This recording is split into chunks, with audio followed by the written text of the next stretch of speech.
Let's just go line by line because I suck at this.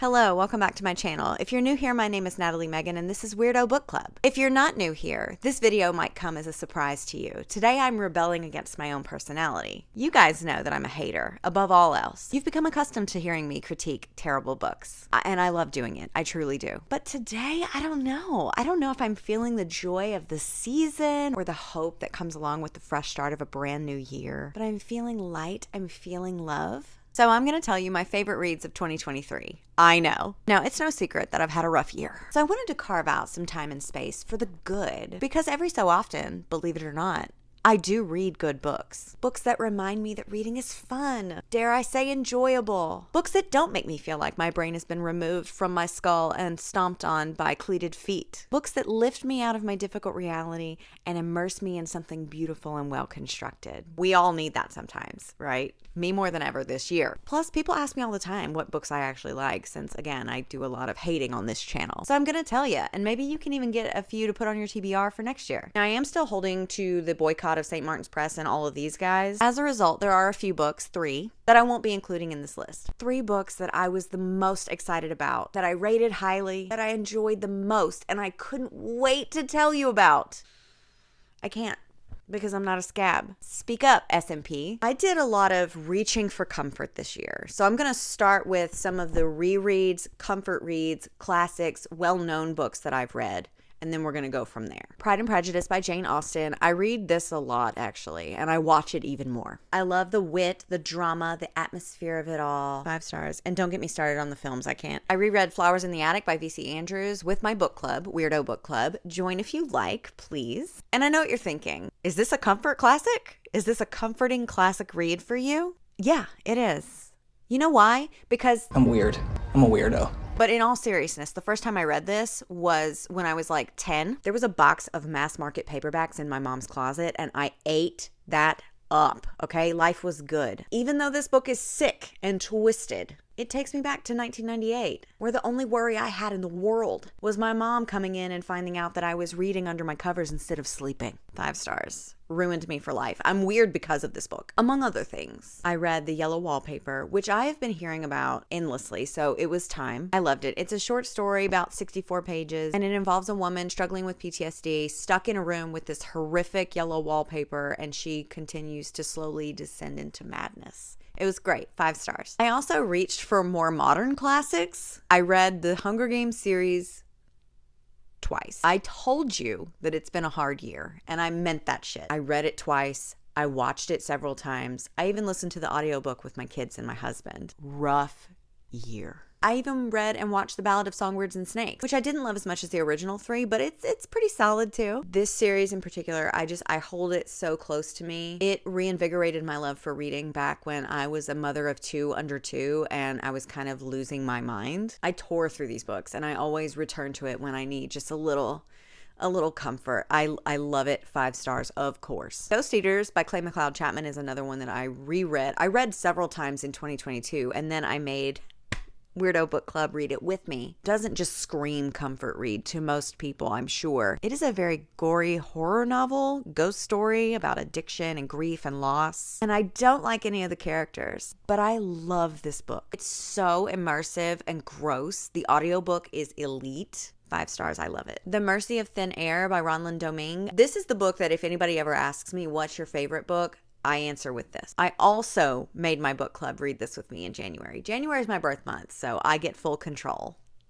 It's a historical fiction ghost story about a young girl whose life is cut short, and instead of going to whatever's next, she lingers in the in-between. It's weird and beautiful, and I love it. 5 stars. Oh, I also read Peter Pan and The Iron Giant, which are 2 more classic novels. I hadn't read them before, but I do watch a lot of the film adaptations of these books, so I felt like now's the time, and I loved them both. So now that we've got all of that covered, we can move on to the new things that I read in 2023. Are you excited? I have my notes up here, so I don't know how this is going to look, and if I have to record it all over again, I may pass away, but whatever. Stats for the year, to date, I've read 129 books with the average rating of 3.45. Not bad. In January, I read 20 books because I was not playing around, and the average for that month was 3.74. We Deserve Monuments by Jazz Hammond. A young girl moves with her family back to a small town and takes care of a terminally ill grandmother. It's queer, it's coming of age. I loved it. 4.5 stars. Then we have Mexican Gothic by Silvia Moreno-Garcia. I read 3 books from her this year, and all 3 of them are on this list. Mexican Gothic follows a young girl who goes to check on her cousin after she receives a strange letter in the mail, and her cousin is shacked up with her new husband in this very odd house full of his family members, and it's just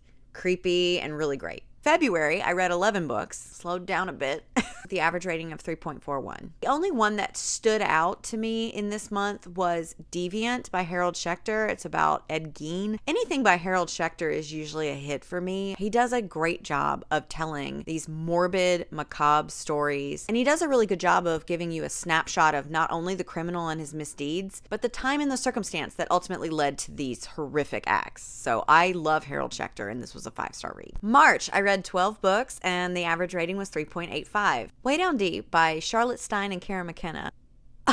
It is an epistolary style romance novel that I loved. I'm laughing, I'm crying, I'm ill. It got a little spicy too, and that's hard to do given the setup and the style that it's written in. I found both characters really cute and enjoyable and authentic, like they felt real. The whole thing felt real. I don't know. It was really great. 4.5 stars. I also read You by Caroline Kepnes for the first time this year. I have obviously watched the show. I don't know anyone who hasn't, but the book was incredible. First of all, how clever is it that it's called You and it's written in second person, which is you.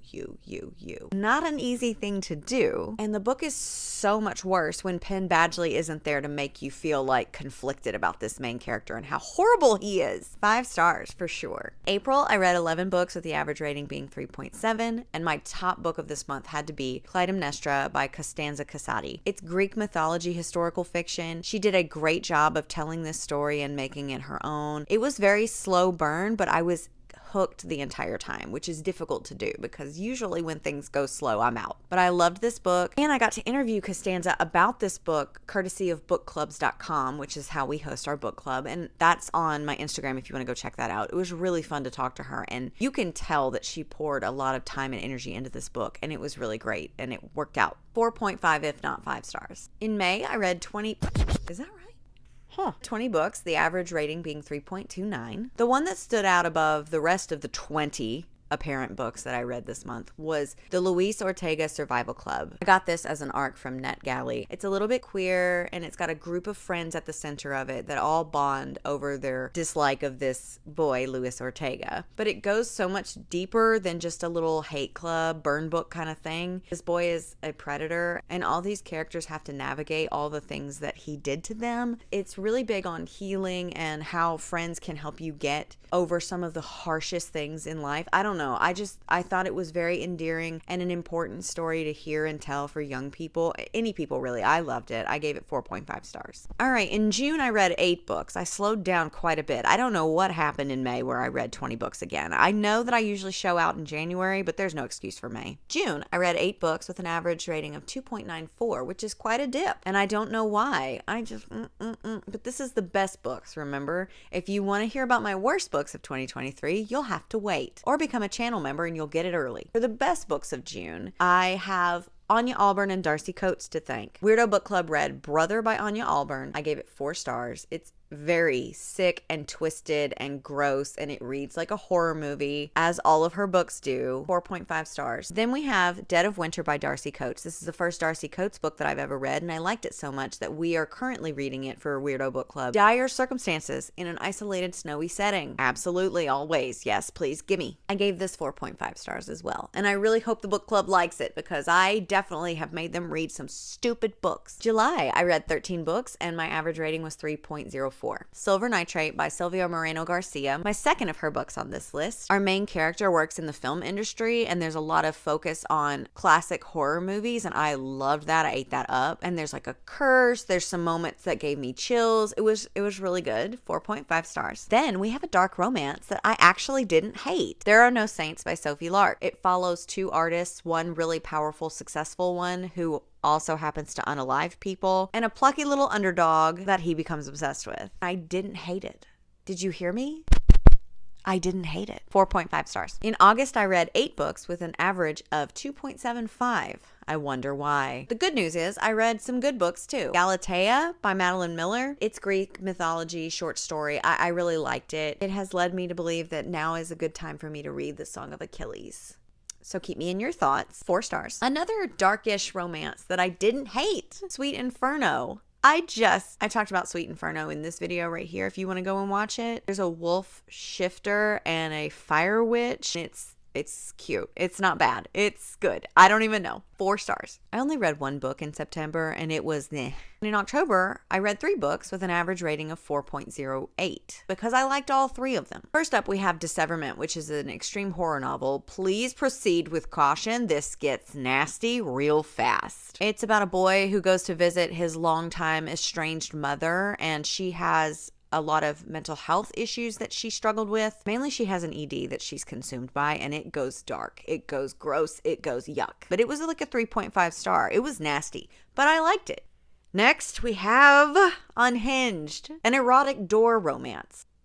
Yes, it's on this list. I gave it 4 stars. It was short and it was dumb, but it was fun and not badly written. So leave me alone. And then we have The Yellow Wallpaper, which I already talked about. It was good. So good month. Now, in November, I read 13 books with the average rating of 3.6, which is pretty good. I wonder why. Well, I'll tell you. I read the entire Hunger Games series. I also read The Lover by Silvia Moreno-Garcia, the last one of her books on this list, but it was solid just like the other ones. She's very talented. I liked this one because it felt like a fairy tale for grown-ups. A little bit darker, a little bit more rough around the edges. It's a short story, so I'm not going to go too far into it, but I did really like it and I gave it 5 stars. Thank you to Libro FM for letting me read it early. This book, Bitter Orange by Claire Fuller, it was so slowly paced, and it did not bother me that it was because I was interested. It reminded me a little bit of another book that I loved, Surrender by Sonia Hartnett, because it's set up in a way that someone from their deathbed is telling you the story in forms of memories and flashbacks. And I apparently love that shit. I actually started reading it when I was sitting with my grandpa on his last night, and I picked it randomly out of my Kindle library. I've had it for a long time and I've never read it.